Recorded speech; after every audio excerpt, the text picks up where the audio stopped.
नमस्कार, आप देख रहे हैं दैनिक चिंतक। बैलेट पेपर से चुनाव कराने का निर्णय किया है। बहुत सारी चीजें इस बार नई हुई है। मान्य की प्रक्रिया समाप्त होगी, उसकी सूचना चुनाव आयोग को भेजी जाएगी और चुनाव नगरीय निकाय और पंचायत चुनाव की तैयारियों के बीच नगरीय प्रशासन मंत्री अरुण साव का बड़ा बयान सामने आया है। उन्होंने कहा है कि नगरीय निकाय और पंचायत का चुनाव बैलेट पेपर के जरिए होगा। 7 जनवरी के बाद कभी भी आचार संहिता लग सकती है। मंत्री अरुण साव ने मीडिया से चर्चा के दौरान कहा कि ईवीएम मशीन की तैयारी में समय लग रहा था, जिससे मद्देनजर बैलेट पेपर से चुनाव का निर्णय लिया गया है। चुनाव आयोग तैयारी कर रही है। मंत्री अरुण साव ने बताया कि आरक्षण की प्रक्रिया और महापौर के लिए 7 तारीख निर्धारित किया गया है। जैसे ही आरक्षण की प्रक्रिया संपन्न होगी, चुनाव आयोग को उसकी सूचना भेजी जाएगी। उन्होंने बताया कि हमने नई व्यवस्थाएं की है, साथ ही कई नियमों में परिवर्तन भी किया है। ईवीएम मशीन की तैयारी में समय लग रहा था और इसलिए पोस्टल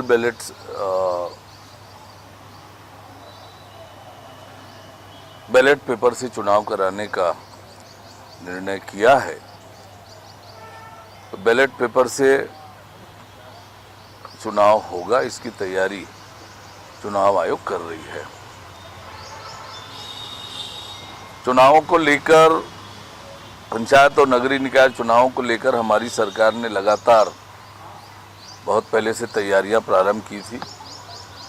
जैसे आप सबको पता है कि बहुत सारी चीज़ें इस बार नई हुई है। माननीय सर्वोच्च न्यायालय के निर्देश के पालन में आरक्षण की सारी पद्धति चेंज हुई है। आयोग बनाया, आयोग की रिपोर्ट आई और उस आधार पर आरक्षण होना है। उसी तरह से निकायों में अध्यक्ष और महापौर के चुनाव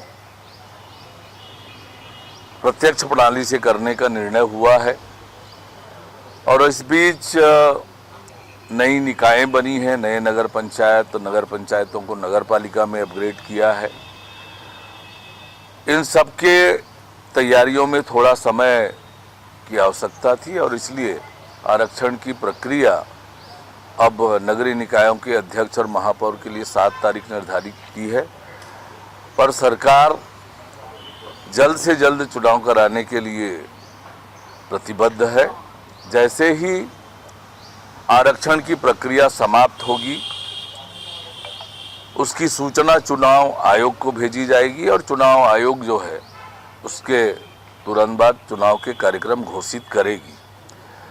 सरकार पूरी तरह से प्रतिबद्ध है जल्द से जल्द चुनाव कराने के लिए। पर कुछ नई व्यवस्थाएं हमने की है, उसके कारण थोड़ा समय लग रहा है। जैसे आपको बताया कि कई नियमों में परिवर्तन किया है। प्रत्यक्ष प्रणाली से चुनाव, सर्वोच्च न्यायालय के निर्देश पर ओबीसी रिजर्वेशन के लिए नई व्यवस्था और एक और महत्वपूर्ण व्यवस्था कानून में परिवर्तन करके हमने की। पहले साल भर में एक बार मतदाता सूची बनता था, अब इस बार हर 3 महीने में मतदाता सूची उस हिसाब से बनाने का निर्णय किया, ताकि ज़्यादा से ज़्यादा जो नए मतदाता हैं, जो छूटे होते हैं, उनको हर 3 महीने में नाम जोड़ने का अवसर मिल जाए। इन सब के कारण थोड़ा समय लगा है, पर सरकार जल्द से जल्द चुनाव कराने की तैयारी में है और इस हिसाब से तेज गति से हम चुनाव की प्रक्रिया में आगे बढ़ रहे हैं।